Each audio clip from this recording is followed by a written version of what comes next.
Praise the Lord. தேவனுக்கு மகிமை உண்டாவதாக.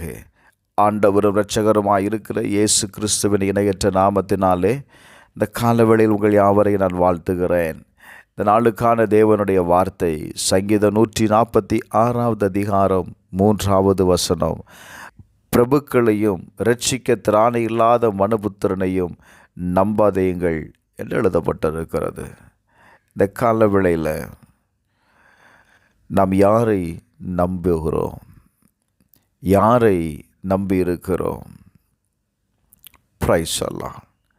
வேதம் சொல்லுகிறது, சங்கீதம் 60:11 வாசிக்கும்போது தாவீது சொல்லுகிறான், இக்கட்டில் எங்களுக்கு உதவி செய்யும், மனுஷனுடைய உதவி விருதா என்று சொல்லுகிறான். இந்த கடினமான சூழ்நிலையில் நீங்கள் எனக்கு உதவி செய்யுங்கப்பா.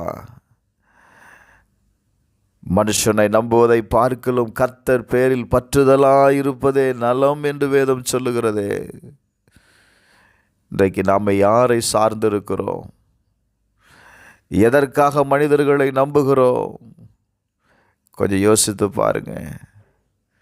ஒரு பக்கம் ஜெபிக்கிறோம், இன்னொரு பக்கம் நம்முடைய தேவைகளுக்காக, நம்முடைய காரியத்திற்காக மனிதர்களை நம்புகிறோம்.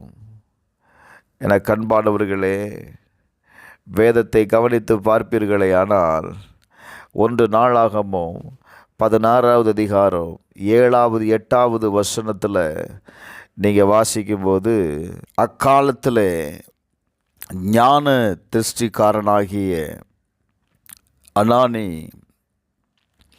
யூதாவின் ராஜாவாகிய ஆசாவினிடத்தில் வந்து அவனை நோக்கி, நீர் உம்முடைய தேவனாகிய கர்த்தரை சார்ந்து கொள்ளாமல் சீரியாவின் ராஜாவை சார்ந்து கொண்டபடியால் சீரியா ராஜாவின் இராணுவம் உமது கைக்கு தப்பி போயிற்று.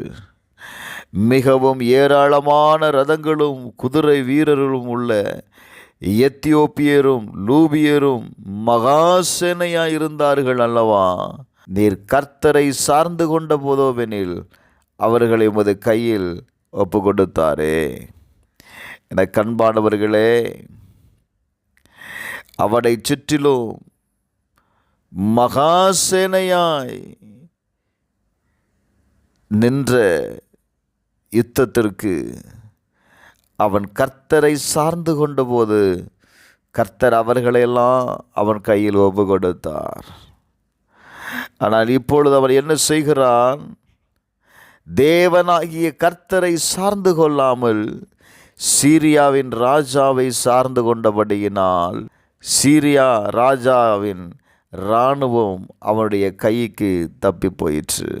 இன்றைக்கு தேவனை விட மனிதர்களை நம்பும்போது நம்முடைய எதிர்பார்ப்புகள் தேவனிடத்திலிருந்து இல்லை, மனிதர்களிடத்திலிருந்து நம்ம எதிர்பார்ப்பு இருக்கிறதில்ல. அதனால தான் தேவனால் நமக்கு அந்த காரியத்தில் உதவி செய்ய முடியலை. இன்றைக்கு கொஞ்சம் யோசித்து பாருங்கள். சில காரியங்கள் காலதாமதம் ஆகலாம், சில பிரச்சனைகள் தீராமல் இருக்கலாம். ஏன் அப்படின்னா, நீங்கள் மனிதரை நம்புகிறீர்கள். கர்த்தர் சொல்லுகிறார், என்னை சார்ந்து கொள், நான் அதை உன் கையில் ஒப்பு கொடுப்பேன். சில இடங்களில் சில மனிதர்களை சார்ந்து கொண்டு நிற்கும் பொழுது நமக்கு தலைகுனிவு வருகிறது, அவமானங்கள் வருகிறது, நிந்தைகள் வருகிறது, சில நேரத்தில் போராட்டங்கள் அதிகமாகிறது. காரணம் என்ன? அந்த மனிதர்களே நமக்கு எதிராய் செயல்படுகிறார்கள் அல்லவா? என கண்பானவர்களே, இந்த கால வேளையில் நீங்கள் கர்த்தரை சார்ந்து கொள்ளும்போது, பிரைஸ் தி லார்ட், கர்த்தரை சார்ந்து கொண்டு நின்று பாருங்க. கர்த்தர் உங்களுக்கு துணை நின்று உங்களுக்காக யுத்தம் செய்வதை நீங்கள் பார்க்க முடியும். நீங்கள் எப்படிப்பட்ட சூழலில் இருக்கிறீங்க? கடினமான நேரம்தான், கடினமான சூழ்நிலைகள் தான். கர்த்தரை தேடுங்க பிரதர். அவரை தேடுகிறவனை அவர் ஒருபோதும் கைவிடுகிற தேவன் அல்ல. அவரை சார்ந்திருக்கிறவர்களை அவர் ஒரு நாளும் கைவிடுகிற தேவன் அல்ல. அவரை சார்ந்திருக்கிறவர்களை அவர் ஒரு நாளும் செபிப்போமா? பரலோக பிதாவே, இயேசுவின் நாமத்தினால இந்த கால வேளையில் தேவனை சார்ந்திருக்கிற ஒவ்வொருவருக்காக நான் செபிக்கிறேன்ப்பா. அவருடைய காரியங்கள் ஜெயமாய் முடிவதாக, அவருடைய தோல்விகளெல்லாம் ஜெயமாய் மாறுவதாக.